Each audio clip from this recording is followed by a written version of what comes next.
Guys আমরা যখন ছোট থাকবে খেলাধুলা করতাম, গাছে ওঠানো, বাঘ বন্দি, এরপরে চলুই বাওয়া, মানে অনেক ধরনের গ্রাম অঞ্চলের খেলা, বাগারে বাগা, কই যাস, এই যে গাছের উপরে দাঁড়াতে 4-5টা গাছে গুঁড়া থুতু ফেলাইতে পারলে যারা ওই খেলা মাইতে উঠছে। আমাদের পাশের বাড়ির স্বাস্থ্য বইনটা পিচ্ছি স্বাস্থ্য বাড়িটা আমার পার্টনার কলিগ, এই যে দেন এটা হচ্ছে বান্দর, আর বান্দর তাড়ানো রয়েছে, এই রয়েছে আরেকটা বান্দর, এই যে সাথী বান্দর।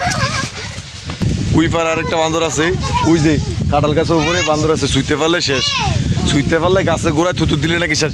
গাছটা কোনটা, কোন গাছের গোড়া থুতু দিতে হইব? হ্যাঁ, কোন গাছের গোড়া থুতু দিতে হইব? এর হচ্ছে 3টা বান্দর, একটা হয়েছে ভুলে গেছি নাম, রাহিমা বান্দর, নাইমা বান্দর, ওইটা হয়েছে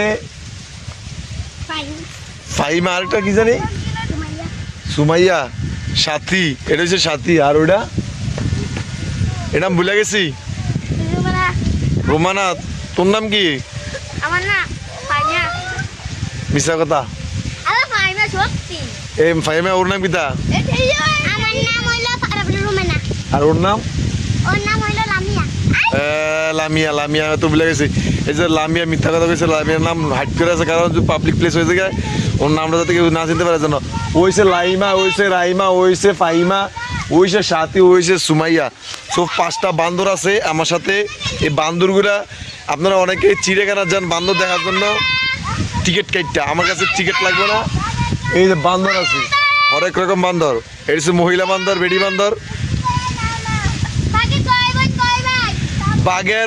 বাঘের 5 বোন 1 ভাই, বাঘের 5 বোন 1 ভাই,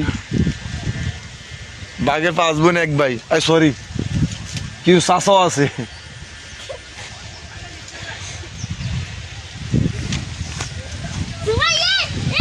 আর দেখেন কাঁঠাল, বান্দর তোমরা ভুলে চলে কাঁঠাল চুরি করো না, তাহলে কাঁঠালের মালিকের তো বিচার দেবো কিন্তু। এটা হচ্ছে আমার মানে চাচার কাঁঠাল, যদি একটা কাঁঠাল মিস হয় 500টার বান্দর ধরে না চিড়িয়াখানা ঢুকাই দিব, তখন টিকিট দিয়ে দেখতে হবে মানুষ, কারণ পাবলিক প্লেসে ওপেন করে দিছি। যে কাঁঠাল কি সুন্দর দেখছেন, আল্লাহর কত সৃষ্টি নিয়ামত, একবার হাতের নাগালে, পাকে নাই, পাকবো এক সময়। কাঁঠাল অনেক সুন্দর কাঁঠাল,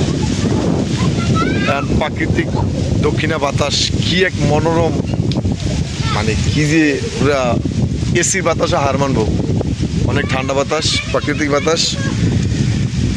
যে চারদিকে সবুজ শ্যামল, সোনার বাংলাদেশ, সোনালি ধান, গাছে কাঁঠাল, পুকুরে মাছ, ওইদিকে আম গাছ, ওইদিকে নারকেল গাছ, এক কথায় অসাধারণ প্রাকৃতিক সৌন্দর্য, আল্লাহর লীলা কত যে সুন্দর, এটা কাউকে বোঝানোর মতন না, আর কেউ এরকম প্রাকৃতিক সৌন্দর্য মানে আবিষ্কার করতে পারবে না।